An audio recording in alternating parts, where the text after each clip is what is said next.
या ठिकाणी हरिहर आश्रम बेंगळवाडी या ठिकाणी आहोत आणि आध्यात्मिक बाल सुसंस्कार शिबिरामध्ये मुलं सामील झालेली आहेत.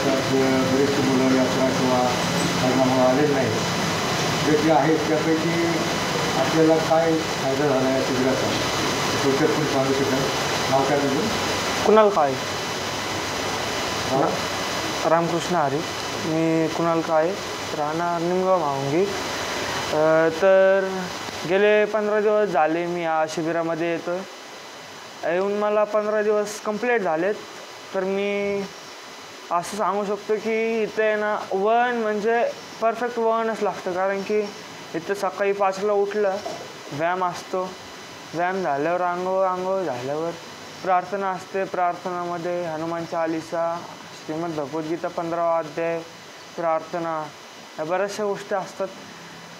परत ते प्रार्थना झाल्यावर नाश्ता असतो. नाश्त्यामध्ये चांगलं असतं. मिसळपाव असतो, कधी कधी पोहे असतो, उपमा असतं. ते झाल्यावर नाश्ता झाल्यावर क्लासेस असतात. पेटी असतो, पखवाज असतो, तबला असतो. जसं ज्याला जे वाजवायचं असेल त्याला तो क्लास भेटतो. तर आपण पुढं जाऊ. तर ते क्लास झाल्यावर आपल्याला क्लास 11 साडे11पर्यंत असतो. त्याच्यानंतर अर्धा तास 1 तास आपल्याला कपडे धुवा वगैरे आपले जे स्वतःची कामं स्वतः करायची इथं. हो, इथं काम करायला आपल्याला कोणी मदत नाही करणार. आपलं आपण करायचं.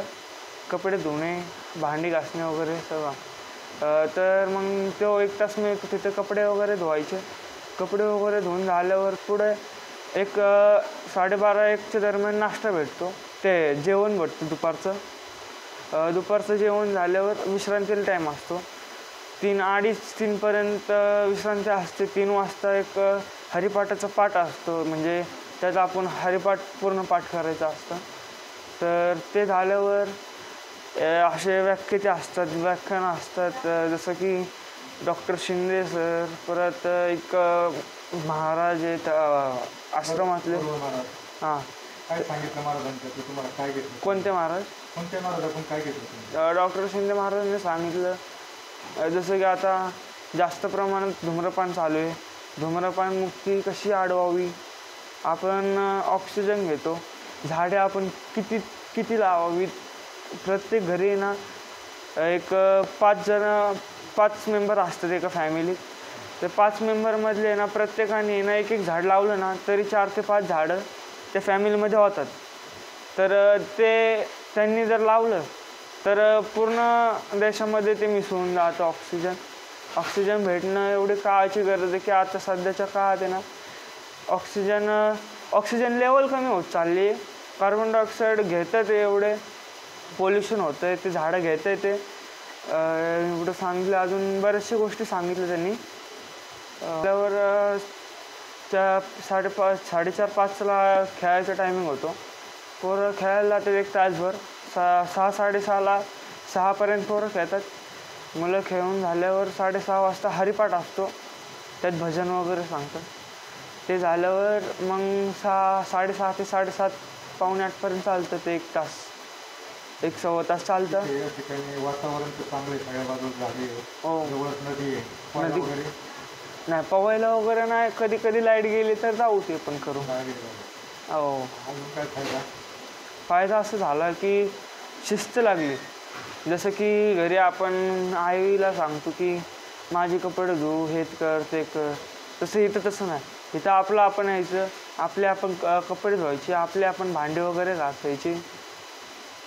हा फरक पडतो. कारण की आपण घरी काम ऐकत नाही, काम चुकारपणा करतो. वडिलांचं महत्त्व या ठिकाणी कळतं काय होतं कसं होतं. आणखी काय तुम्ही सांगते?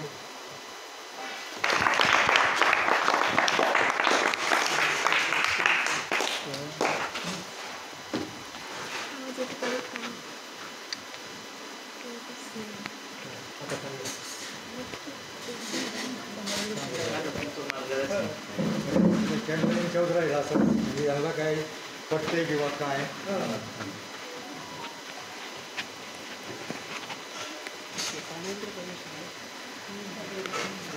तुम्हीच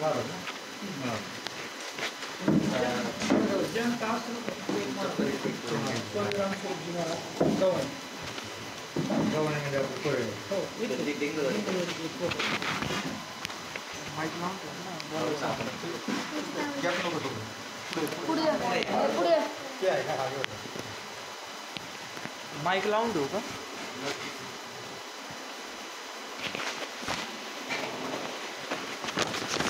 आता एक अर्धा तास शांत बसायचं, ते काय सांगतात ते ऐका. तुम्ही कधी पाहिलं का तुमच्या शाळेमध्ये आलेले त्यांना? तुमच्यापैकी डिंगरेजवाडीच्या शाळेत आलो होतो. आलो होतो ना? त्याने हातवर त्याला. हां, पिंपरी सांडसमध्ये आलो होतो. पिंपरी सांगतात. अजून कोणाच्या शाळेमध्ये प्राथमिकला दिसतात बाकी? तुम्ही हायस्कूल? मी हायस्कूल मराठी 7वीपर्यंत डिंगरेजवाडी बुरुंजवाडी शाळेला गेलो होतो.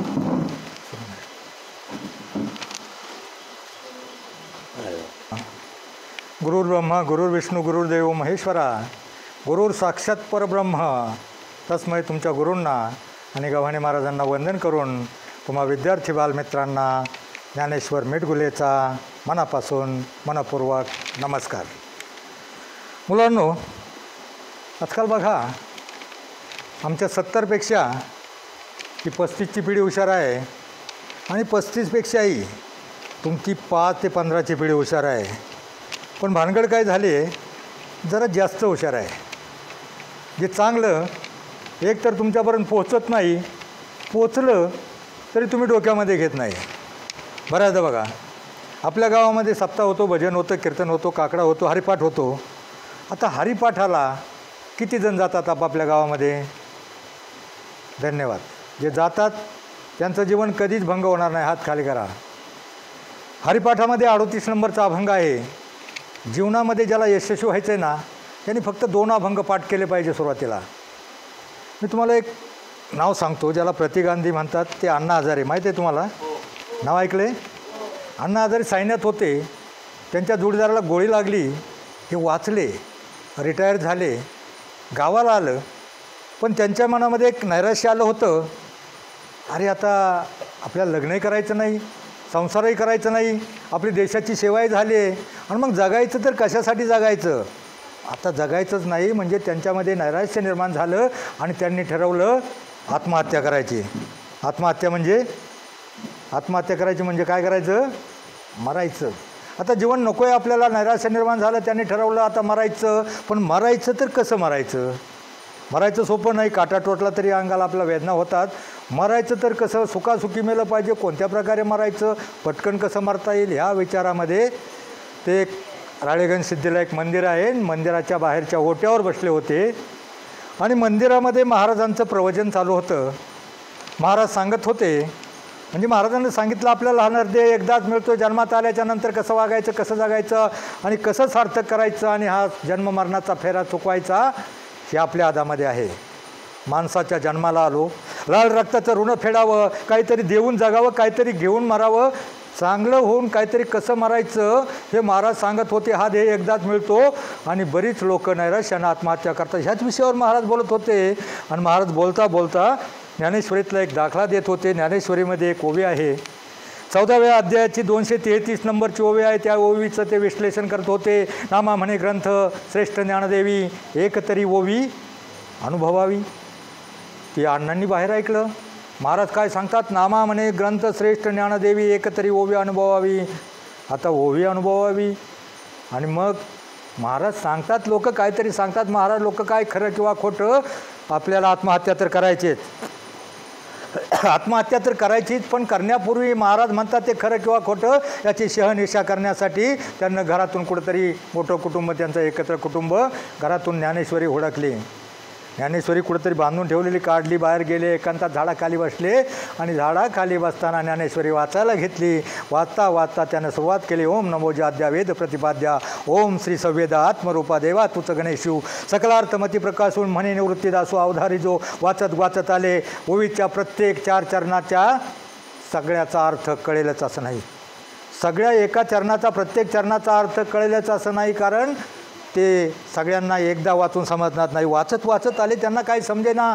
वाचत वाचत वाचत वाचत पहिला, दुसरा, तिसरा, 14व्या अध्यायावर आले आणि 14व्या अध्यायातली एका ओवीचा अर्थ त्यांना परफेक्ट समजला. कोणती ओळ होती ती आता तुम्हाला सांगितलं. 14व्या अध्यायातली 233 नंबरची ओळ होती. नगरेची रचावी, जळाशय निर्मावी, महावने लावावी, नानाविधे. नगरेची रचावी म्हणजे गावाची रचना करावी.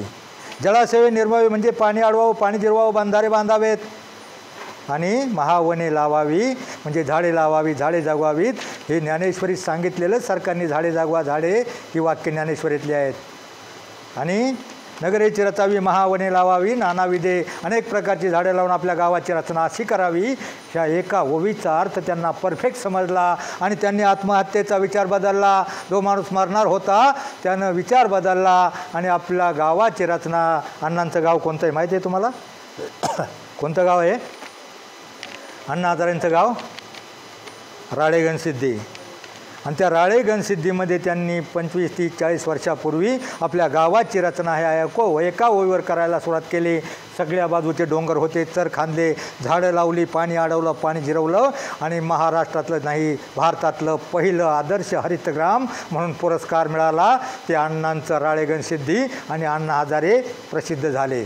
आणि मग त्यांनी जगण्याचं ठरवलं. समाजसेवेत सर्वत्र भ्रष्टाचाराविरुद्ध आवाज उठवला.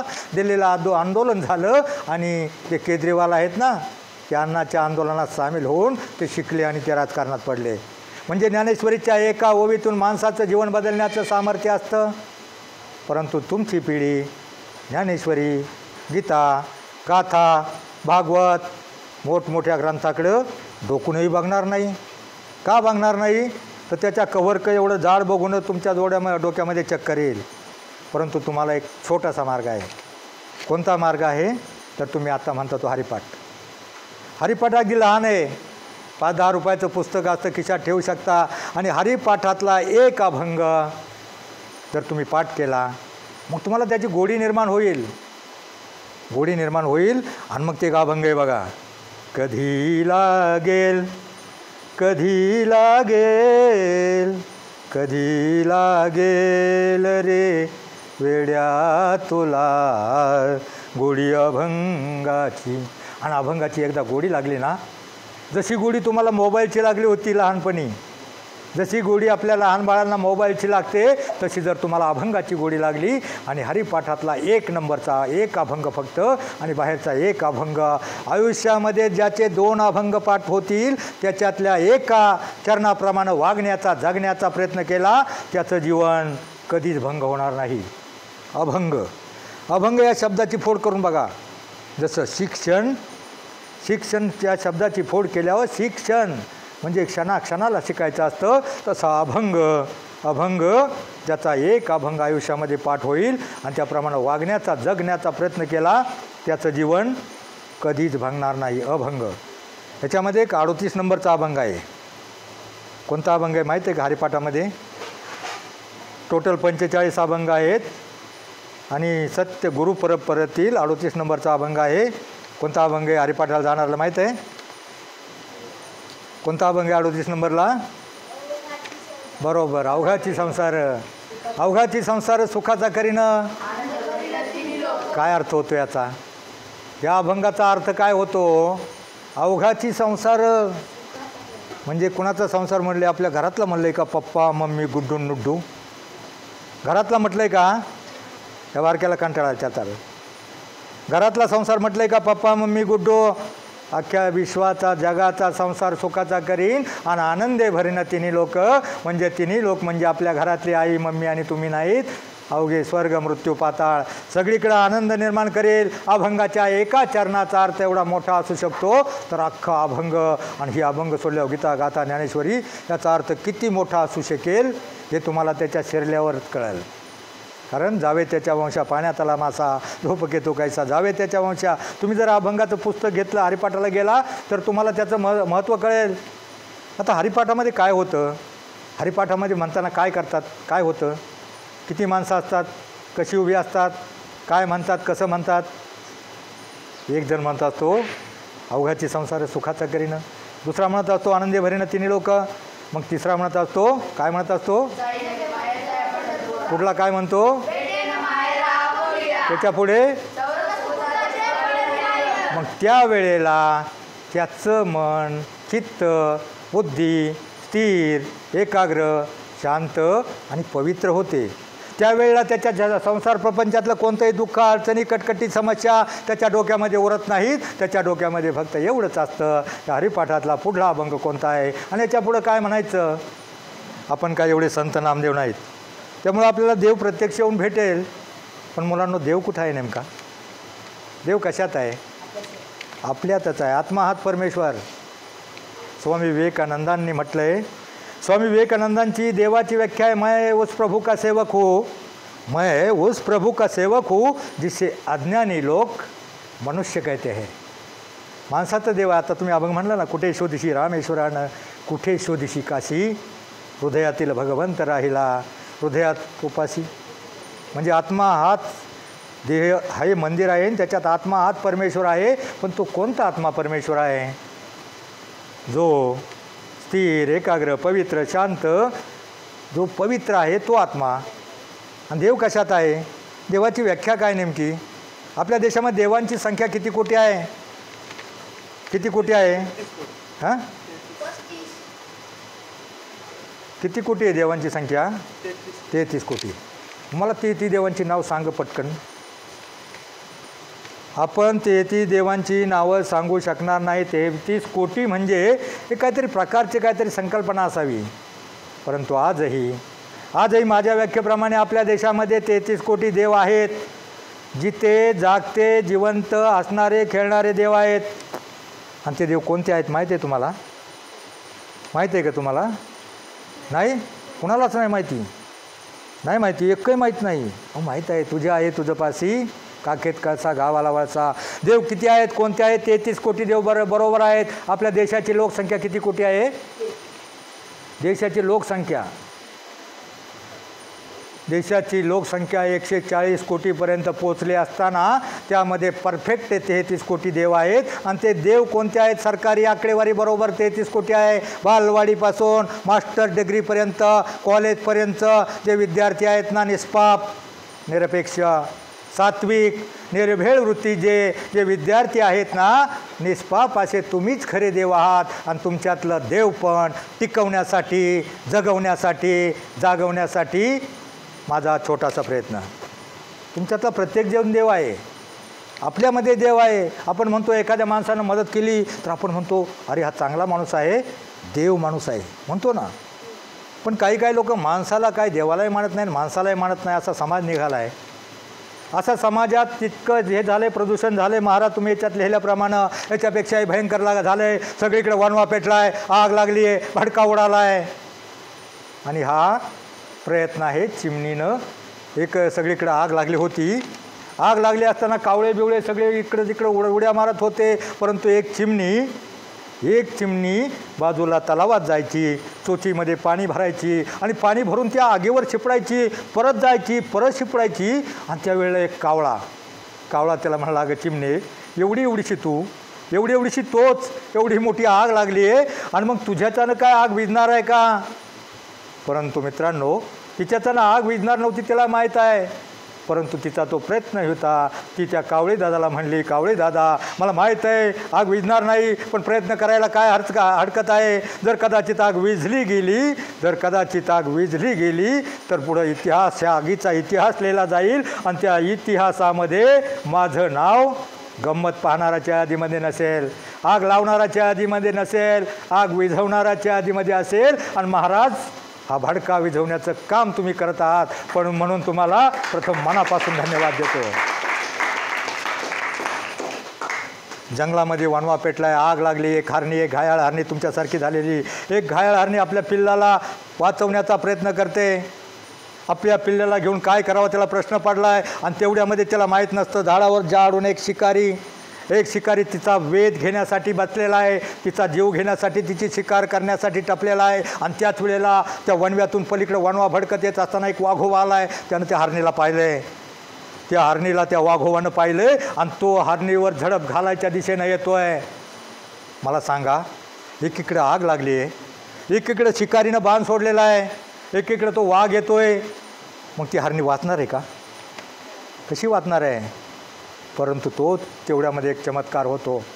तो निसर्गाचा चमत्कार असतो, जो अध्यात्माचा परमार्थाचा संस्काराचा चमत्कार असतो, तेवढ्यामध्ये चमत्कार होतो. विजाचा गडगडाट होतो आणि शिकारी बाण सोडणार तेवढ्यात वारा सुटतो, पाऊस येतो, शिकाऱ्याचा बाण सुटतो, वाघ त्याच्यावर त्या हरणावर झडप घालत असतो. तो शिकारी त्या वाऱ्यामुळं त्याचा बाण हेलकावा खातो, तो नेमका वाघाला लागतो, वीज शिकाऱ्यावर पडते आणि पाऊस सुरू होतो, वणवा भिजतो आणि ते हरण आपल्या पिल्लासकट वाचतं. मग तुम्ही हरणं म्हणजे तुम्ही पिल्लच आहात. तुम्हाला वाचवण्यासाठी, तुम्हाला संस्काराचा ट्रिपल डोस देण्यासाठी तुमच्या आईवडिलांना इथं पाठवलेलं आहे. जगात भडका झाला आहे, तुम्हाला माहिती आहे. आत्ता ज्यांनी सांगितलं तुम्हाला प्रत्येकाला मोठं व्हायचं असतं. मला सांगा, तुमच्यातलं मोठं कोणाकोणाला व्हायचं आहे? मोठं, खूप मोठं, चांगलं माणूस सगळ्यांना व्हायचं आहे. खाली हात करा. जीवनात प्रत्येकाला मोठं व्हायचं असतं आणि माणूस जीवनामध्ये दोनच प्रकारे मोठा होऊ शकतो. एक तर श्रीमंताच्या घरात जन्माला आला तर, आणि दुसरं शिकून सवरून.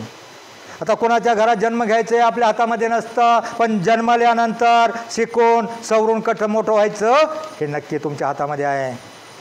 एक वाक्य सांगतो तुम्हाला. कोणताही श्रीमंत माणूस ज्ञानी आणि सुखी समाधानी होऊ शकत नाही. काय सांगितलं? कोणताही श्रीमंत मोठा माणूस ज्ञानी, गुणी आणि समाधानी होऊ शकत नाही. परंतु कोणताही गरीब विद्यार्थी, कोणताही तुमच्यातला गरीब विद्यार्थी श्रीमंत होऊ शकतो, ज्ञानी होऊ शकतो आणि गुणी होऊ शकतो. आणि हे सगळं फक्त संस्कारच घडवतात. आणि संस्कार घडवण्यासाठी तुम्ही या ठिकाणी आलात. तुम्हाला मनापासून धन्यवाद देतो.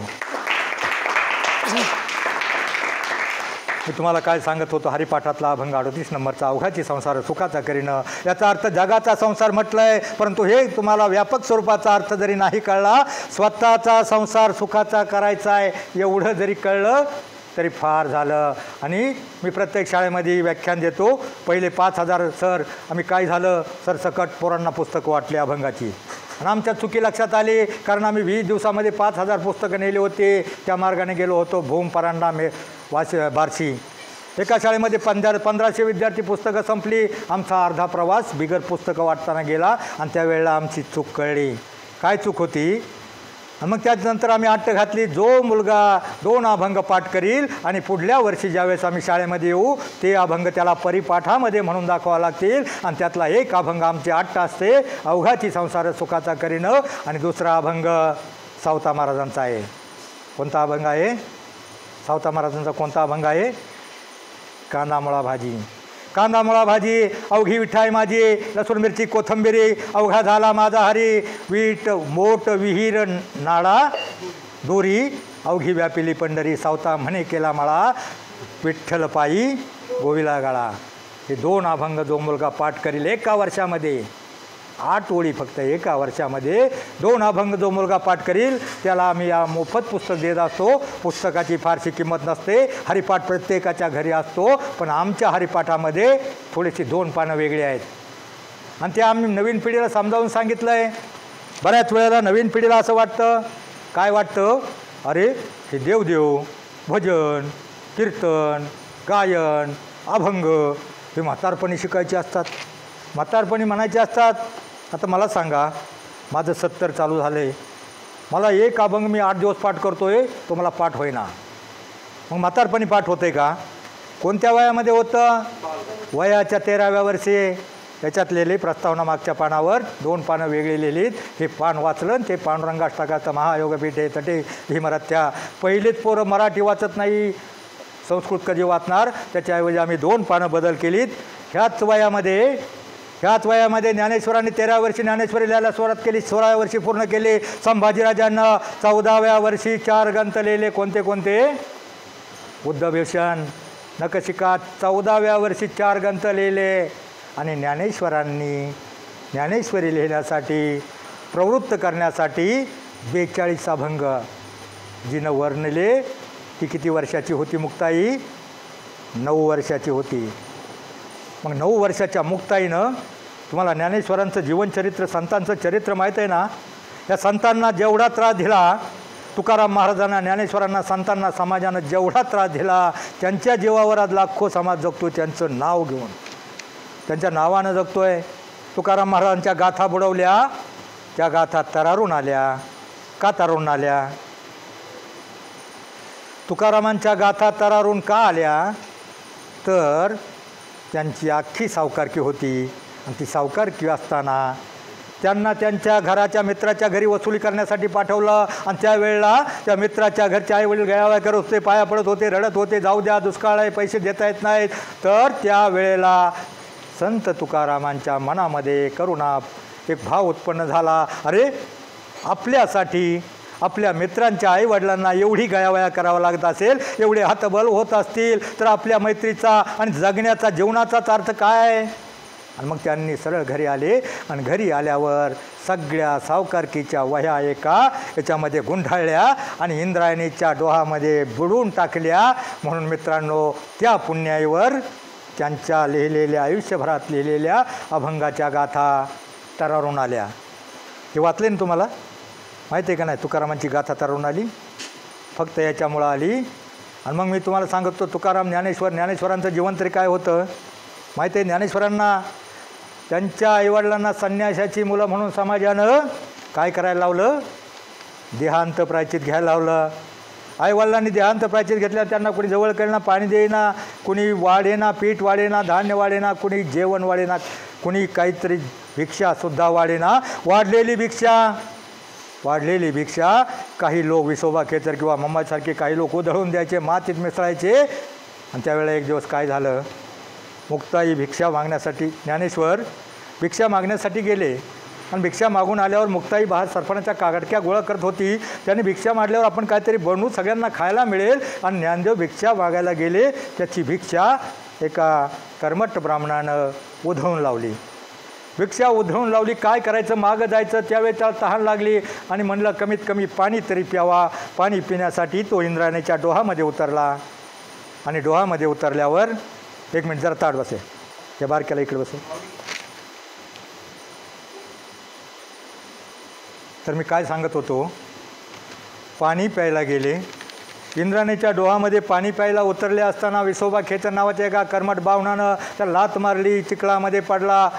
ज्ञानेश्वरांनी विचारलं, काका काका का मारताय? त्यावेळेला तो विसोबा ओरडले, संन्याशाच्या कार्ट्या इंद्रायणी बाटवतोच म्हणून त्याला हाणत टाकलं नदीच्या बाहेर हाकलून दिलं. ज्ञानेश्वर मनामध्ये हमसत कुटीकडे आले आणि लगबगीनं कुटीमध्ये शिरले. कुटी बंद केली. कुटी बंद करून आतमध्ये गेले. आतमध्ये गेल्यावर सरपणाच्या काटका गोळा करणाऱ्या 9 वर्षाच्या मुक्ताईनं पाहिलं. मुक्ताई धावतच कुपडी त्या दरवाजाजवळ आली. आणि ताटी जवळ आल्यावर ज्ञानेदेवाला म्हणले, अरे दादा, ताटी का बंद केली? ताटी उघड म्हणल्यावर ज्ञानेश्वरांनी ताटी उघडली नाही. त्यावेळेला मुक्ताईनं फटीतून पाहिलं असताना ज्ञानेश्वरांची कपडे चिखलानं माखली होती. अरे दादा, काय झालं? तुझ्या कपड्याला चिखल काय झालं? ज्ञानेश्वर म्हटले, काही नाही ग मुक्ते. त्याकडे पाठ मोरे उभे राहून ज्ञानेश्वर म्हटले, तोंड तिच्याकडे केलं नाही. काही नाही ग मुक्ते. इंद्रायणीच्या पात्रामध्ये पाणी प्यायला उतरलो, पाय घसरून पडलो असं म्हटले. परंतु त्याच्या बोलण्यातला अर्धव शब्दातली जे करुणा आहे ते जाणवलं का? रडवेल्या आवाजामध्ये ज्ञानेश्वर सांगतायत, पाणी प्यायला उतरलो, पडलो. मुक्ताईला खरं वाटलं नाही. ती म्हटली, दादा खरं सांग दादा, काय झालं? माझी शपथ. तरीही ज्ञानेश्वर काय खरं सांगेना.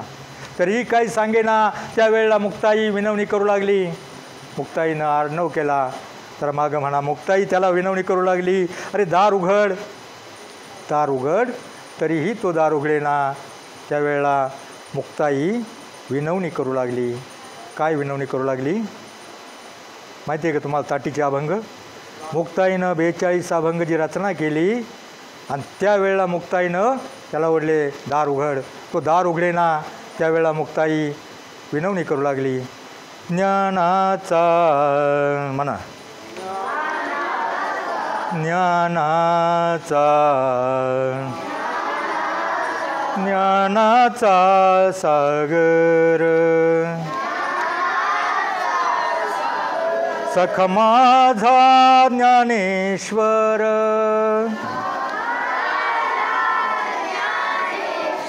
सखा माझा म्हणजे माझा भाऊ माझा सखा ज्ञानेश्वर ज्ञानाचा सागर आहे. तू अरे दार उघड काय मनावर घेऊन बसलायस. तरीही ज्ञानेश्वर दार उघडत नाही. आणि दार उघडत नाही म्हटल्यावर मुक्ताईनं अनेक प्रकारच्या विनवण्या केल्या आणि 42 अभंग जे ताटीचे निर्माण झाले ते याच्यातून योगी पावन जनाचा साही अपराध जनाचा अवघे विश्व झाले वन्नी तेव्हा संते व्हावे पाणी राग रुस्वा सोडा त्वरा आपण तरुण विश्वतारा ताटी उघडा ज्ञानेश्वरा.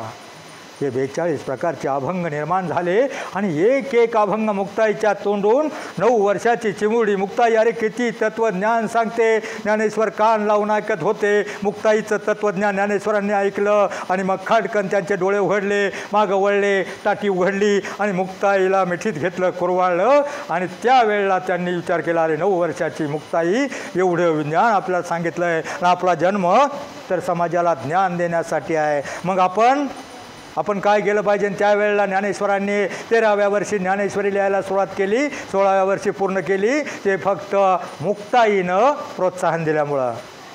त्यामुळं तुम्हाला प्रोत्साहन देण्यासाठी तुमच्या घरी बहिणी आहेत का? पण बहिणी तुमच्याशी भांडणं करतात, तुम्ही त्यांच्याशी भांडणं करता, ऐकत नाही त्यांचं. आणि तुम्ही असं काही बाहेर फिरणार नाही, आतमध्ये कोंडून घेत नाही. तुम्ही आतमध्ये कोंडून घेणार नाही. उलट तुम्ही कुठंतरी बाहेर हिंडून याल, पोरामध्ये फिरून याल, गप्पा गोष्टी मारून याल आणि मग तुम्हाला काय होईल. त्यावेळेला तुम्ही रात्रीचं 9 वाजता फिरून याल. त्यावेळेला तुमचे आईवडील कुठंतरी काबाड कष्ट करून त्यावेळेला तुमचे आईवडील आणि तुम्ही भटकून आलेले बाहेरून रात्रीचे 9 वाजता त्यावेळेस तुमची बहीण मुक्ताई आतमध्ये अभ्यास करताना असेल आणि तुमचे आईवडील दिवसभर कष्ट करून काबाड कष्ट घाम गाळून आलेले दमून झोपलेले असतील आणि त्यावेळेला तुम्ही दरवाजा वाजवतार अहो मुक्ती दार उघड. तुम्ही बाहेरून असाल, तुम्ही आतमध्ये ज्ञानदेवासारखं आतमध्ये कोंडून घेणार नाही. तुम्ही बाहेरून आल्यावर त्यावेळेला मुक्ताई दार उघडेल आणि तुमची मुक्ताई तुमची बहीण तुम्हाला एवढे सांगेल अरे आपले आईवडील आपल्यासाठी दिवसभर कष्ट करतात, तू इथं अभ्यास करायचा सोडून काहीतरी बनायचं सोडून तू कुठं बाहेर भटकतोस. मग हे तुमच्या बहिणीचं तत्त्वज्ञान तुम्ही ऐकला तर तुमच्यातला प्रत्येकजण मोठा होऊ शकतो. आता तुमच्यातल्या बऱ्याच जणांना भीती असेल अरे आम्ही गरिबाचे, आम्ही कमी हुशार, मी हाडकोळा, मी भुटका, मी काळा, मी मुंगळा, मी कसा मोठा होणार. तुमच्यातला प्रत्येकजण मोठा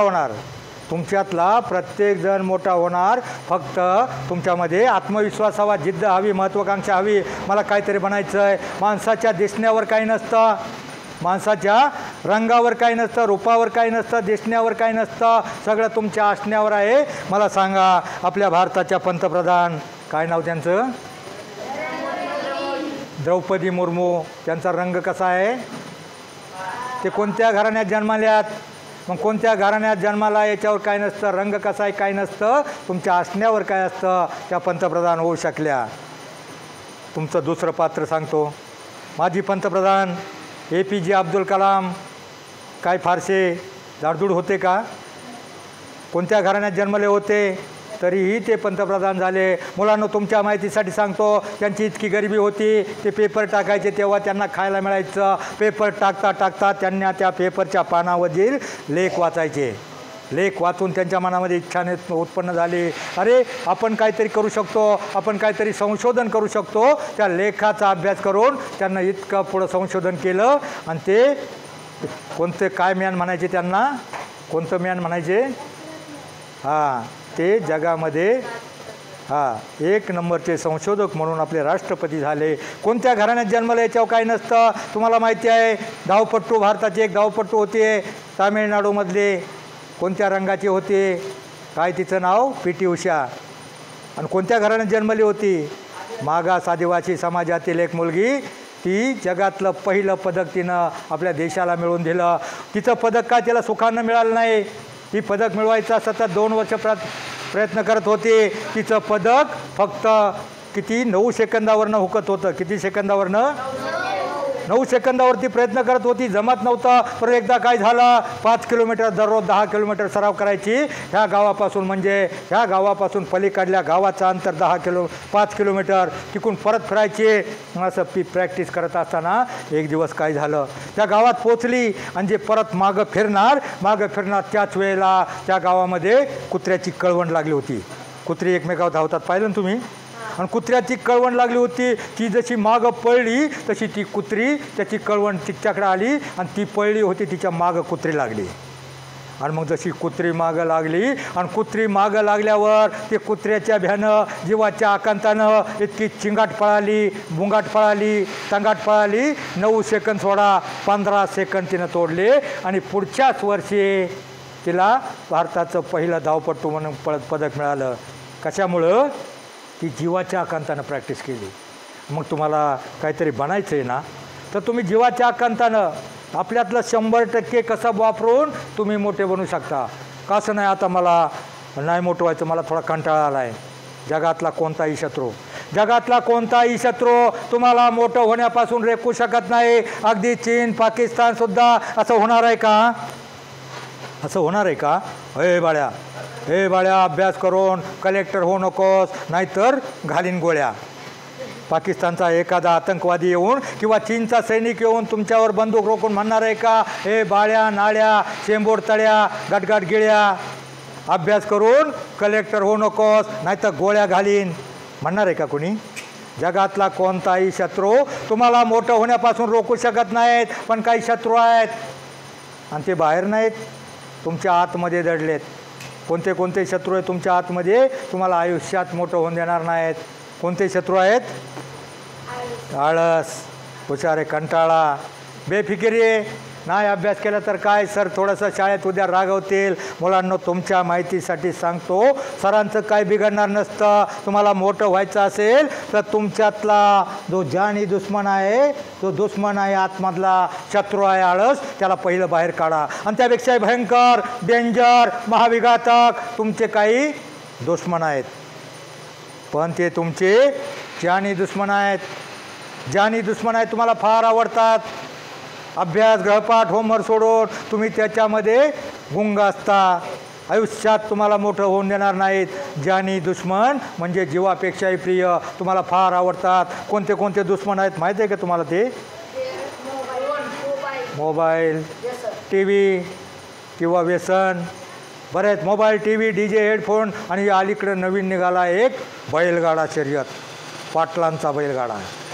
10वी 12वीची पोरं अभ्यास, गृहपाठ सोडून 4-4 दिवस साडा बुडवतात आणि मग अख्खा त्यांच्या जेवणाचा राडा होतो. मग हे तुमचे दुश्मन आहेत. टी व्हीतला मला सांगा, अभ्यास गृहपाठ सोडून टी व्ही पुढं बसतो, त्यात मालिका असतात. काय नावं असतात मालिकांची? बेकार नावं असतात. माझ्या नवऱ्याची बायको, हेडिंग मालिका बघितली का? मग काय शिकायचं याच्यातून? टी व्हीतला टाईम तुम्ही एक माझं ऐकाल का? तुम्ही आता ऐकताय, तुम्ही माझं आता फक्त बोलणं ऐकताय, पण एक ऐका. काय ऐका? जो 1 तास तुम्ही टी व्ही मोबाईलमध्ये घालताना, तो 1 तास तुमच्या बापाला घेऊन, आठवड्यात 1 दिवस सुट्टी असते ना, 1 दिवस सुट्टी असती, आपल्या बापाला घेऊन 1 दिवस हरिपाठाला घेऊन जा. बापही जर खात पेत असेल तो पण सुधरल आणि तुमचं जीवन कधीच भंग होणार नाही. 1 दिवस फक्त तुम्ही माझं ऐकताय, फक्त हे आता बोललेलं ऐकताय, पण एक ऐका. आणि जाताना तुम्ही शाळेमध्ये येताना तुम्ही प्रत्येकजण देवाच्या देवळात जाऊन पाया पडून येता. देऊळ लांब असेल जाऊ द्या, देवाच्या नाही पडला तर मला सांगा, तुम्ही घरी येऊन निघताना, तुम्हाला मोठं व्हायचं आहे ना, सगळ्यांना ताड बसा, मोठं व्हायचं आहे ना सगळ्यांना, तुम्ही घरी येऊन निघताना आईवडिलांच्या पाया खरं सांगा बरं का, किती जण पडता? 3 जण. मग तुम्ही एक करा, खाली हात करा. तुम्ही घरी येऊन निघताना तुम्हाला देऊळ लांब असेल, नाही हरकत तर काय अडचण नाही, देऊळ लांब असेल, पण तुम्ही घरी येऊन निघताना एक काम करा. तुमचे आई किंवा वडील जे कोणी घरामध्ये असतील ना, घरी येऊन निघताना फक्त त्यांच्या पाया पडा. कोणी एक जण असतील, दोघं असले, दोघांच्या पाडा. आणि मग इफेक्ट बघा, अरे म्हणतील आमचं पोरगं, आमचा बाळ्या किती गुणाचा आहे, किती शान आहे पोरगं, आमच्या रोज पाया पडतंय. आणि मग बघा तुमच्यासाठी तुमचे आई वडील घामाच्या धारा गाळतील, हाडाची काळं करतील, काबाड कष्ट करतील, रक्ताचं पाणी करतील, पण तुम्हाला शिकवण्यासाठी पैसा उपलब्ध करून देतील आणि ते पण चांगलं वागतील. बऱ्याच वेळा पोरं चांगलं वागत नाहीत आणि मग ते बाप म्हणतंय पोरगं नीट वागत नाही, मला टेन्शन येतं आणि मग मी खातो पितो. आणि त्यामुळं एक दिवस आठवड्यातला फक्त 1 तास काय बिघडत नाही, टी व्हीतला मोबाईलमधला 1 तास कमी करा आणि संध्याकाळी 6 ते 7 हरिपाठ होतो प्रत्येक गावामध्ये. हां, गुरुवारी होतो, कोणत्याही वारी होतो, ज्या वारी होतो त्या वारी काही काही दिवस गावामध्ये दररोज होतो. त्या हरिपाठाला घेऊन तुमच्या बापाला घेऊन जा, 1 तास एवढं करा. आणि घरून निघताना आईवडिलांच्या पाया पडा. आई वडील यांच्यासारखं दुसरं दैवत नाही. 8 दैवत आहेत, अष्टदिशाला 8 दैवत आहेत. कोणती खरी दैवत आहेत माहिती आहे? गुरुर्गम मातृदेवो भव, पितृदेवो भव, आचार्य देवो भव, म्हणजे माता पिता आणि गुरु हे 3 देव झाले. आणि 5 वेगळे गुरु जे आपल्याला देतात, पृथ्वी, आप, तेज, वायू, आकाश. आपल्याला जल पाणी देतं, अग्नी देतं, वारा देतं, हवा देतं, जगण्यासाठी सगळं ती आपली पृथ्वी देते. हे 5 देव आहे पंचमहाभूत. ह्या देवांच्या कधीही विटंबना करू नका. आईवडिलांची पाया पडूनच शाळेत या. तुमच्यातला प्रत्येकजण मोठा होऊ शकतो. आणि जीवनामध्ये मोठमोठी स्वप्न बघा. तुमची पिढी फार हुशार आहे, म्हणजे फार पुढची आहे, लई पुढची आहे. मी एकदा एका गावामध्ये गेलो आणि ते पोरगं शेतकऱ्याचं होतं, घरीच गोठा होता. आणि ते पोरगं 8वी 9वीला असेल, त्याचं काहीतरी त्याला दूध काढायला सांगितलं होतं. ते वैतागलेलं होतं. आता मी सहज जाता थांबलो, मला कौतुक वाटलं, लहान पोरगं दूध काढते. मी त्याला विचारलं, का रे म्हैस किती दूध देते? आता मला महाराज म्हैस दूध कधी देते? काढावं लागते. ते पहिलं वैतागलं होतं, म्हणजे दूध काढावं लागतं, म्हैस दूध देत नाही. मग तुमची पिढी फार हुशार आहे. तुम्ही स्वप्न मोठी बघा, स्वप्न मोठमोठी बघा. कोणती स्वप्न बघा, मला सांगा. तुम्हाला काय व्हावं असं वाटतं जीवनामध्ये? काय बनावं वाटतं? शिक्षक, महाराज, कलेक्टर, काय बनावं वाटतं तुम्हाला? सांगा जरा पटकनी. काय काय बनायचं आहे? हां सांगा, काय पटपट सांगा. काय तुला पटापट सांगा, सांगा काय बनायचं आहे? म्हणजे तुम्हाला बनायचं आहे, कोणाला कलेक्टर बनायचं आहे. स्वप्न मोठी बघा. स्वप्न कधी बघा? मोठमोठी बघा. बस तुम्ही स्वप्न बघितलं ना, मोठी स्वप्न नेहमी बघा. तुम्ही जर मोठं स्वप्न बघितलं, कलेक्टर व्हायचं स्वप्न बघितलं, तर कुठंतरी क्लार्क किंवा तहसीलदार व्हाल. तुम्ही जर एव्हरेस्ट सर्फ करायचं बघितलं शेर्पा तेनसिंगप्रमाणे, तर कुठंतरी एखाद्या टेकडीवर शिवनेरीच्या किल्ल्यावर पोचाल. मोठमोठी स्वप्न बघा. आणि ती स्वप्न पूर्ण करण्यासाठी शिकून सवरून तुम्ही पूर्ण करू शकताय. फक्त एकच मार्ग आहे जीवनामध्ये, शिकून सवरूनच जीवनातली मोठमोठी स्वप्न बघा. ध्येय मोठं ठेवा, कारण मंजिल उन्हीं को मिलती है, मंजिल उन्हीं को मिलती है जिनके सपनों में जान होती है.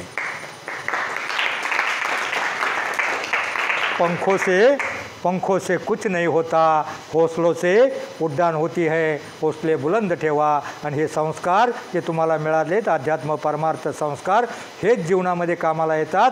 कारण तुम्हाला माहिती आहे, कोरोनामध्ये तुम्ही पाहिलं आहे, ज्याच्याकडे भरपूर पैसा आहे, पण त्यांनी काय केलं, तुम्ही जे फास्ट फूड खाता ना, कुरकुरे वगैरे, हे खायचं बंद करा. आणि तुम्ही शेतकऱ्याची, गरिबाची मुलं आहात, तुम्ही नक्कीच खात नसाल. कारण एक बैठी व्यवस्था तयार झाली, त्यामुळे आपल्यामध्ये स्थूलपणा येतो. बाहेर खेळा, शेतकऱ्याची असेल, आईवडिलांना मदत करा, भरपूर काम करा, परंतु बसून कधी राहू नका. कारण जो स्थूलपणा येतो, त्या स्थूलपणामध्ये कोरोनाच्या काळामध्ये जे गेले ते सगळे मोठमोठाले शेठ सावकार गेले. एकही गरिबाचा मुलगा गेला नाही, शेतकरी गेला नाही, किंवा रस्त्यावरचा भिकारीसुद्धा मेला नाही. ते का गेले? आराम करून चरबी वाढली म्हणून गेले. म्हणून आयुष्यामध्ये फास्ट फूड खाऊ नका. जे असतं ना कुरकुरे भानगडी, ते खाऊ नका. चटणी भाकर जी घरची असेल ना, ती खा. आणि आपल्या आईवडिलांची आज्ञा पाळा. आणि एवढंच करा. मोठमोठी स्वप्न बघा. आता एकदा काय झालं, एका शाळेमध्ये मी सांगितलं स्वप्न मोठी बघा. ज्याच्याकडे काहीच नाही त्यानं सायकलचं स्वप्न बघा. ज्याच्याकडे सायकलचं आहे त्यांनी मोटरसायकलचं बघा. ज्याच्या घरामध्ये मोटरसायकल आहे त्यांनी मोठ्या गाडीचं बघा. तर एका पोरानं काय डोकं चालवलं, त्याने बघितलं, वाटलं आपल्याकडं गाडी नाही, काहीच नाही, पण सायकल घेण्यापेक्षा आपण काय करावं, डायरेक्ट त्यांनी जंप घेतली, 2 मोठं स्वप्न बघितलं, मोटरसायकल घ्या. पण मोटरसायकलला पैसे जास्त लागतात. मग काय करायचं, सायकलच्या किमतीमध्ये एखादी सेकंड हँड मोटरसायकल घ्यावा म्हणून तो बरीच गॅरेज फिरला. आता जुन्या मोटरसायकल काय चालू होतात का, किती किका मारली मरी. आणि ते स्वप्न बघता बघता ते घरी आलं, एवढं दमलं, रातचं झोपलं. आणि झोपल्यावर ते काय करायला लागलं, त्या गोधडीमध्ये पाय झाडायला लागलं. पाय झाडायला लागता झाडून झाडून त्याने अख्खी गोधडी फाडली. बापानं बघितले काय गडबड करतंय, काय चांगल्या झाडतंय. आणि मग म्हणलं अरे काय करतो काय. अहो तुम्ही गप्पा हो, ही गाडीच चालू होईना म्हणलं, सेकंड हँड घेतली ही गाडीच चालू होईना. मग त्या गाडीला किक्का मारत होतं. स्वप्न मोठी बघा, जागेपणी बघा, सगळे जागे आहेत ना, जिवंतपणी बघा. 7-8 डोळे उघडे सोडून अर्धा मिनटं बघा, ताट बसा आणि मोठमोठी स्वप्न बघा. आणि ते स्वप्न पूर्ण करण्यासाठी प्रयत्नांची पराकाष्ठा करा. मित्रांनो, मी वेगळं सांगत असतो, परंतु महाराजांचं इथं आध्यात्मिक आहे म्हणून तुम्हाला सांगितलं. कारण स्वप्न मोठी बघितली त्याचीच मी तुम्हाला बरीच गोष्टी सांगत असतो. लहान प्राण्यांची शर्यत असते, त्याच्यामध्ये कोण जिंकतं, कासव. का जिंकतं, ससा चपळ होता तरी कासव का जिंकलं, तर ते नियमित चालत राहिलं, झोपलं नाही, आळसलं. जसा तुम्ही आत्ता 15-20 दिवस तिथं हरिपाठ केला, सगळं केलं आणि घरी जाऊन झोपला, काय उपयोग नाही. तुम्ही नियमित रोजच्या रोज फक्त 10-15 मिनटं एखादा अभंग पाठ करा. एखादे जे तुम्हाला आवड आहे, वाजवणं, कला क्रीडा खेळा. कला क्रीडा एखादा चांगला गुण जोपासा. परंतु तुम्हाला माहीत आहे अमिताभ बच्चन, माहीत आहे, त्याला कोणी घेत नव्हतं. त्याचा जाडा आवाज, लुकडा, लांब उंच. तो सिनेमासृष्टीमध्ये आकाशवाणीमध्ये इंटरव्ह्यू द्यायसाठी आला होता. आकाशवाणीमध्ये त्याचा जाड आवाज ऐकून त्याला बाहेर काढलं. पण त्याला काहीतरी बनायचं होतं. तो म्हणला नाही आकाशवाणी गायक तर काहीतरी ॲक्टर बनव. मग तो तिथं गेला हिरो बनायला, त्याने कोणी घेतलं नाही. त्याचा जाड आवाज. पण एकदा काय झालं, त्याचं नशीब उजळलं. त्याच्यामध्ये जिद्द होती, महत्त्वाकांक्षा होती, काहीतरी बनायचं होतं. तो त्या पिक्चर प्रोड्युसर असते, निर्माते असतात ना, त्या थिएटरमध्ये त्यांच्या असिस्टंट म्हणून काम केलेला. पडदेवड असिस्टंट, काय दे, हे उचल तिकचं उचल, हे तो असिस्टंट म्हणून राहिला. आणि पण ते करता करता त्यानं 2 वर्ष एवढा अभ्यास केला, कोण कसं बोलत आहे, कोण कसं काय होतं आहे. आणि तो स्वगत एखादा डायरेक्ट बोलायचा. आणि डायरेक्टरने एकदा पाहिलं होतं, हे एकटंच बडबड करतं आहे. आणि नेमकं एका दिवशी काय झालं, जो हिरो असतो ना, असिस्टंट हिरो, सहनायक, एका दिवशी सहनायक आलाच नाही. त्याचा तिकडे काहीतरी ॲक्सिडेंट झाला आणि अख्खा सेट तयार होता, तिथं शूटिंग होणार होतं. आणि मग आता काय करायचं, नेमकं त्याचं नशीब त्यावेळेला उजाडलं. आणि मग त्या डायरेक्टरला माहीत होतं, अरे हा मुलगा UP-मधून आपलं हिरो बनण्यासाठी, काहीतरी बनण्यासाठी आला आहे. आणि मग आपला अख्खा खोळंबा होण्यापेक्षा थोडासा सिनेमा पडेल, काय अडचण नाही, आपलं लाखोंचं नुकसान वाचेल. आणि मग त्यावेळेला त्या सिनेमामध्ये, जंजीर नावाच्या सिनेमामध्ये त्याला उभं केलं. मित्रांनो, आज 85 वर्ष झालं, तो माणूस आजही रोज तुम्हाला टी व्हीवर दिसतो. मग त्याच्यामध्ये जिद्द होती, महत्त्वाकांक्षा होती, तो कायम लढला. तसं तुम्ही फक्त शिबिरामध्ये आपण केलं आहे याच्यावर भागणार नाही. तुम्ही पुढल्या वर्षी ज्यावेळेस उन्हाळ्याची सुट्टी लागेल त्यावेळेस तुमच्यातला प्रत्येकाला 4-2 अभंग पाठ पाहिजे, म्हणता आलं पाहिजे, गाता आलं पाहिजे, पोहता आलं पाहिजे. हा जीवनाचा भवसागर तरुण जायचा असेल तर तुम्हाला 3 गोष्टी आली पाहिजेत. पहिलं तुम्हाला बोलता आलं पाहिजे, दुसरं गाता आलं पाहिजे आणि तिसरं पोहता आलं पाहिजे. याच्यावर मी 20 मिनिटाची गोष्ट सांगत असतो, पण आता तुमचा वेळ झालेला आहे म्हणून ह्या 3 गोष्टी तुम्हाला आलं पाहिजे. तुम्हाला जर गाता आलं ना, तुम्हाला जर एखादा अभंग बोलता आलं, गाता आलं ना, तर तुम्हाला लय सापडेल, तुम्हाला नक्की बोलता येईल. बोलता का आलं पाहिजे, तुम्ही एखाद्या वेळेस ग्रॅज्युएट व्हाल, एखाद्या ठिकाणी इंटरव्ह्यूला जाल आणि इंटरव्ह्यूला गेल्याच्या नंतर तिथं तुम्ही खूप हुशार आहात, परंतु तुम्हाला बोलायची सवय नसली, तुम्हाला गायची सवय झाली ना, बोलायची सवय होते. आणि त्यावेळेला त्या इंटरव्ह्यू घेणारा म्हणेल, अरे नीट काय बोलतच नाही, त्याला काय येत नाही. म्हणून तुम्हाला बोलता आलं पाहिजे, गाता आलं पाहिजे आणि पोहता आलं पाहिजे. तरच हा जीवनाचा भवसागर तुम्ही तरुण जाणार आहात. आता मला फक्त तुमची पिढी हुशार आहे, मला सांगा तुमच्यातले अभंग 2 अभंग किती जणांचे पाठ आहेत? बरोबर, तुम्ही संस्कार आहे तुम्हाला म्हणून पाठ आहेत.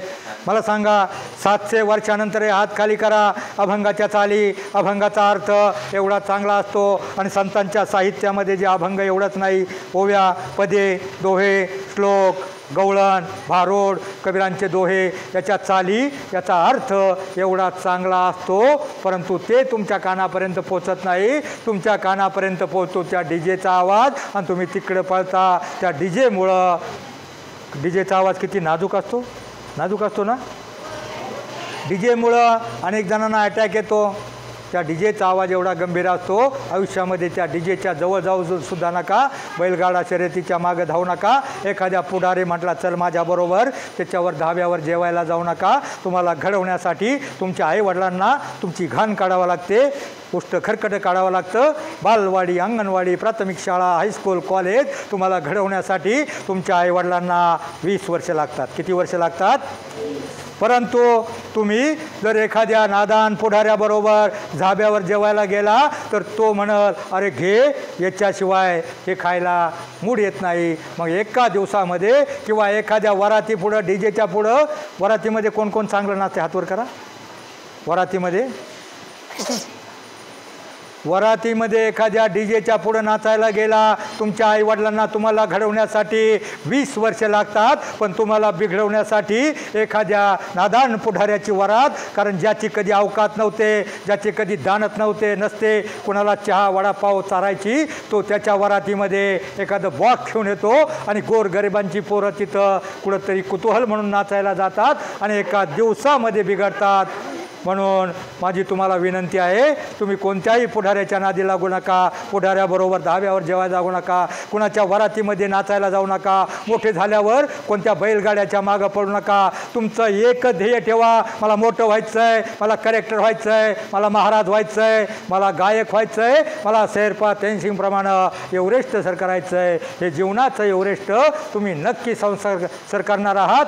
आणि याला ह्या अध्यात्माशिवाय, याला संस्काराशिवाय दुसरा कोणताही मार्ग नाही. तुमचे आईवडील तुम्हाला रागवतात ना, अरे हे कर ते कर. ते पोरगं 10वीला गेलं आहे, 11वीला 12वीला गेल्यावर त्या पोराला राग येतो. ते पोरगं रागीट का झालेलं असतं माहिती आहे? मोबाईलमध्ये ती पिढी रागीट क्रोधित होते आणि त्याला राग त्याच्यामध्ये भिनलेला असतो. आईवडील रागवतात, अरे तुला काय कळतं का नाही? या चपला उलट्या पालट्या पडल्यात, ही सायकल बाहेर पडली, जरा सरळ कर. तुला काय कळतं का नाही? नळ सगळे चालू ठेवलेत, पाणी किती वाया घालवतोस? अरे तुला काय अक्कल आहे का नाही गाढवा? सगळे फॅन चालू ठेवलेत. मग आई वडील तुम्हाला रागवत असतात, तुम्हाला राग येतो ना. पण ते का रागवत असतात? तुम्हाला वळण लावण्यासाठी तुमचे आईवडील रागवत असतात. पोरगं 10वीला जातं, 10वीला गेल्यानंतर 12वीला जातं आणि आईच्या आईवडिलांच्या रागावण्यावर एवढं त्याला राग येत असतो. त्या मोबाईलमध्ये घुसून मोबाईलच्या नादी लागून एवढं रागीट बनलं असतं. आणि मग ते ठरवतं, अरे आता 12वी झाली ना, बाप सारखा ओरडतोय. ह्या बापाच्या तावडीतून सुटण्यासाठी 12वी झाल्याच्या नंतर कुठंतरी जातो, तिकडं कंपनीत कामाला जातो आणि तिकडंच कुठंतरी नोकरी करतो, तिकडंच छोकरी शोधतो आणि तिकडंच मरतो. पोरगं विचार करून जातं. आता 12वी झाल्यावर ते लगेच प्रयत्न करायला लागतं. 12वीवाल्याला मिळतं का काम? मिळतं का? ITIवाल्याला मिळतं, डिप्लोमावाल्याला मिळतं, इंजिनिअरवाल्याला मिळतं, सगळ्यांना मिळतं. पण 12वी झालेलं त्याला कुठं काम मिळणार? हिंडलं, 4-10 दिवसामध्ये वैतागून असं बसलं होतं. बापाला कळलं होतं हे पोरगं नोकरी शोधायसाठी फिरतंय. मग बापाने ठरवलं याला जायचंच ना. त्याच्या मनातच आहे ना, बापाला कळलं होतं शेजारच्या गावामध्ये नवीन कंपनी तयार झाली आणि त्या कंपनीमध्ये भरती चालू आहे. बापाला कळलं होतं आणि मग बापाने पाठवलं, जा तुला जायचे तर जा, पण जर थोडे पैसे, बापानं पैसे दिले. शेजारच्या गावामध्ये पोरगं गेलं, त्याला वाटलं जाऊ द्या बापाची आता घ्या, आता बापाच्या तावडीतून सुटायचं आहे. कंपनीमध्ये गेलं, मोठी कंपनी होती. कंपनीच्या गेटच्या आतमध्ये पोरगं आतमध्ये शिरलं. जसं शिरलं तसं सगळं मोठं कंपाऊंड होतं 3 एकरचं. आतमध्ये जसं शिरलं तसं रोडच्या कडेला कंपनी होती आणि 10-12 पाण्याचे नळ चालू होते आणि पाणी रस्त्यावर चाललं होतं. आणि मग त्याला बापाचे शब्द आठवले, अरे तुला काय अक्कल आहे का नाही? पाणी किती वाया घालवतो, नळ चालू ठेवलेत, पाण्याचं महत्त्व तुला माहीत नाही का? बापाचे शब्द आठवले आणि शब्द आठवलं त्याबरोबर त्या पोरानं काय केलं? अख्खे नळ बंद केले. बापाचं शब्द त्याच्या डोक्यामध्ये बसले, अख्खे नळ बंद केले. चालत गेलं. समोर मोठा हॉल होता, हॉलमध्ये गेलं. हॉलमध्ये कुणीच नाही, समोर ऑफिस होतं. हॉलमध्ये बघितलं तर सगळे फॅन भर आवाज येत होते. हॉलमधले 5-50 फॅन आवाज होते. त्यांनी बघितलं, त्याचं डोकं चक्करलं. त्याच्यात बापाचे शब्द आठवले, अरे तुला काय कळतं का नाही? अक्कल वगैरे गाढवा, सगळे फॅन चालू, किती लाईट बिल येतं आहे, लाईट वाचवली पाहिजे.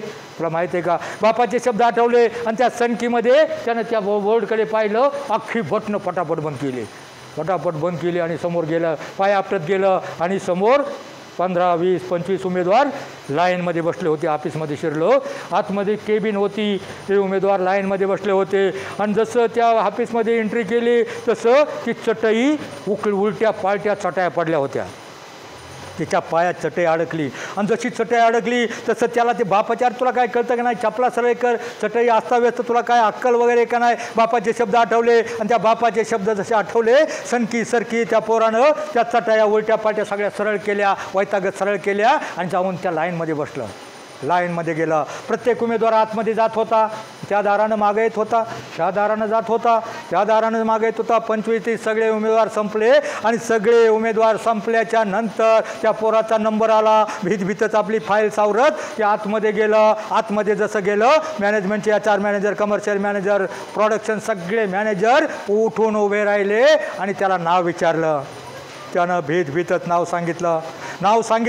तसं त्या मॅनेजर का अपॉइंटमेंट लेटर तयार होतं, त्या अपॉइंटमेंट लेटरवर त्याचं नाव लिहिलं आणि त्याच्या हातामध्ये दिलं. ते गांगरलं, त्याला काय समजेना. अरे काही प्रश्न विचारला नाही, इंटरव्ह्यू दिला नाही, काय नाही ना, आपल्याला कसं काय मजाक तर करत नाहीत ना, आपली टिंगल तर करत नाही ना. आणि मग त्याच्या चेहऱ्यावरलं प्रश्नार्थक चिन्ह त्या HR मॅनेजरनं, ह्युमन रिसोर्स मॅनेजरनं हेरलं. याला प्रश्न पडलाय, शंका आहे.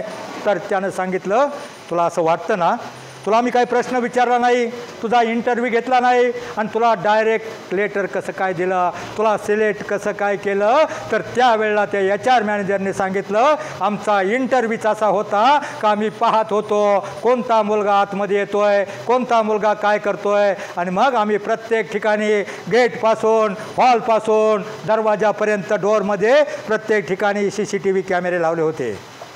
आणि त्या CCTV कॅमेऱ्यामध्ये आम्ही पाहिलं, यातल्या 25-30 जणांपैकी एकाही मुलानं फॅन बंद केले नाही, पाण्याचे नळ बंद केले नाही, समोर अस्ताव्यस्त पडलेल्या चटया सरळ केल्या नाही.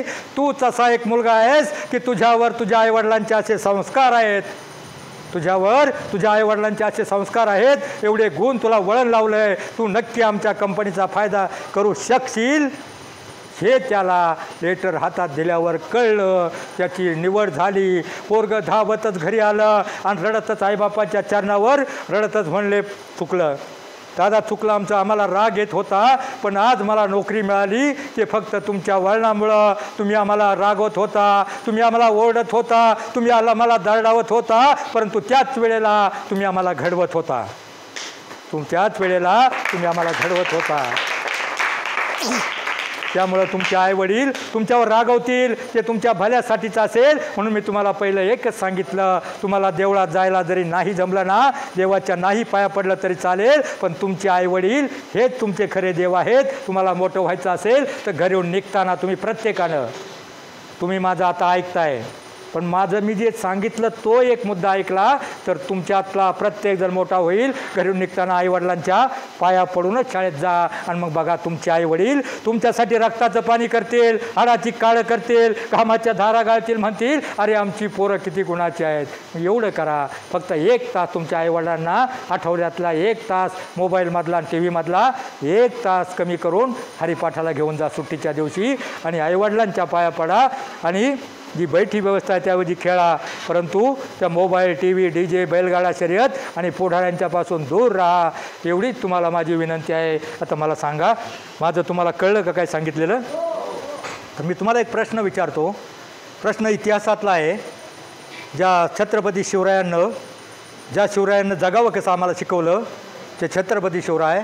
ज्या शंभूराजांना मरावं कसं शिकवलं, ते शंभूराजे. त्या शिवरायांच्या 2 सुनांची नावं माहिती आहे तुम्हाला? शिवाजी महाराजांच्या 2 सुना, ज्यांनी नंतर औरंगजेबाला याच भूमीमध्ये गाडलं. काय सुनांची नावं?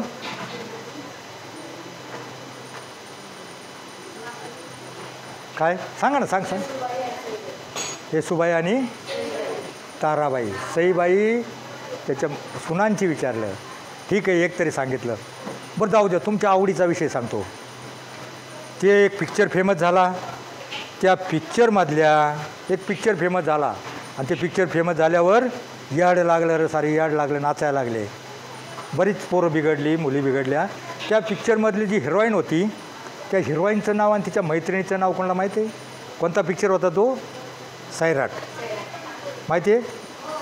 काय सांग.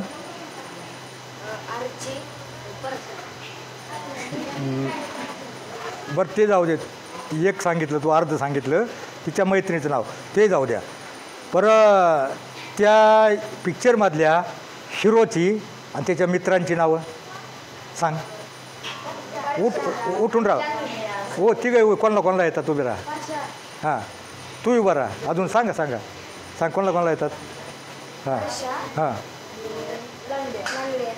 हां आणि अरे वा, एक मिनिट उभंच राहा. असं आता त्याला जोड प्रश्न असा आहे, ज्यांनी आपल्या भारताची घटना लिहिली, ज्यांनी आपल्यासाठी ज्ञानाचे दरवाजे उघडले, ज्यांनी आपल्या भारताची घटना लिहिली ते डॉक्टर बाबासाहेब आंबेडकर, आणि ज्यांनी मुलांना शिक्षणाची संधी उपलब्ध करून दिली त्या क्रांतीज्योती सावित्रीबाई फुले आणि महात्मा फुले. यांच्या मुलांची नावं काय? मानसपुत्रांची नावं काय आहेत? काय नाव आहे? सांगा कोणी? तुम्ही लंगड्या सांगितला, परश्या सांगितला, पण जे जरुरीचं आहे मग हीच खरी बिमारी आहे. जे चांगलं त्याच्यामध्ये तुम्ही लक्ष तुमच्यापर्यंत पोहोचत नाही, पोहोचलं तरी तुम्हाला डोक्यामध्ये घेत नाही. त्या महात्मा फुल्यांनी विद्येविना मती गेली, मतीविना नीती गेली, नीतीविना वित्त खचले, वित्ताविना शूद्र खचले, अवघा अनर्थ या विद्येने केले. त्या महात्मा फुल्यांच्या जर मुलांची नावं तुम्हाला माहीत नसेल आणि त्या लंगड्याची परश्याची नावं तुम्हाला माहीत असतील, कसं होणार तुमचं? मग हे संस्कार शिबिर याच्यासाठीच आहे, जे चांगलं शाळेत रोज जाता ते ज्ञानबिंदू मिळवा, हृदयात आपल्या या देशाभिमान ठेवा, कुलशील मान राखा, ठेवू नका विकार, नव हिंदवी युगाचे तुम्हीच शिल्पकार, या भारताचं भविष्य, तुमच्या घराण्याचं भविष्य तुम्ही आहेत. जे चांगलं ते डोक्यामध्ये घ्या. त्यांच्या मुलाचं नाव होतं यशवंत, आणि यशवंत व्हायचं असेल तर तुम्हाला तो लंगड्या परशा नाही, महात्मा फुले, क्रांतीज्योती सावित्रीबाई फुले, डॉक्टर बाबासाहेब आंबेडकर, छत्रपती शिवराय यांची चरित्र अभ्यासावं लागेल. आपला समाज जो चालला आहे ना, फक्त छत्रपती शिवरायांच्या पुण्याईमुळं आणि साधू संतांच्या वारकरी संप्रदायाच्या पुण्याईमुळं. म्हणून फक्त संस्कार हे फक्त ऐकू नका, ऐका. एक तास तुम्ही आठवड्यातला आपल्या वडिलांना घेऊन, कोणाला घेऊन हरिपाठाला जा, आईवडिलांच्या पाया पडा, आणि जे चांगलं तेवढंच घ्या. लंगड्या परश्या तुम्हाला खाणं देणार नाही. तुम्हाला डॉक्टर बाबासाहेब आंबेडकर, क्रांतीज्योती सावित्रीबाई फुले, छत्रपती शिवराय यांचे विचार अंगीकारा, आणि आयुष्यामध्ये जगा इतकं, खाली बसा, आयुष्यामध्ये जगा इतकं आयुष्य कमी पडेल, शिका इतकं डिग्र्या कमी पडतील, दौडा असे कम नशिबाचा फासा निखळून पडेल. परंतु मुलांनो प्रयत्न इतका करा, अभ्यास इतका करा, त्या परमेश्वराला, विठ्ठलाला, देवाला तुम्हाला देणं भागच पडेल. बस जाता जाता सूर्यानं प्रतिप्रश्न विचारला, माझ्यानंतर या जगाला कोण प्रकाश देईल? त्यावेळी चंद्र शरमला, मोठमोठे तारे नरमले. एक पंथी समोर येऊन म्हणाली, प्रभो माझ्या परीनं मी नक्की प्रयत्न करेल. त्याच वेळेला माझ्यासारख्या एका ध्येयवादी पत्रकारानं ठरवलं, त्याच वेळेला माझ्यासारख्या एका काजव्यानं ठरवलं, कुठंतरी कानाकोपऱ्यात जाऊन लुकलुकेल, अज्ञानाच्या अंधाराला प्रकाशाचं अस्तित्व दाखवूनच थांबेन, दाखवूनच सरेन. जय हिंद, जय महाराष्ट्र.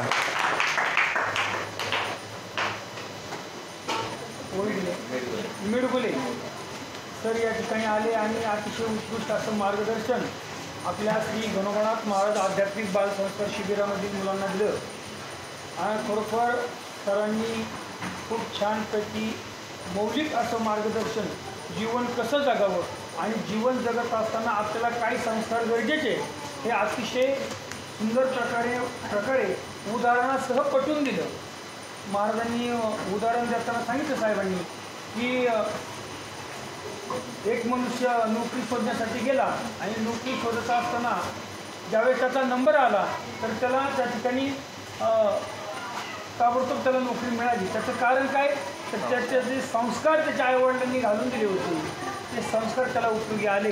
म्हणजे असं आध्यात्मिक बालसंस्कारामध्ये जे संस्कार मिळतात त्याचा खरोखर फायदा झाल्याशिवाय राहत नाही.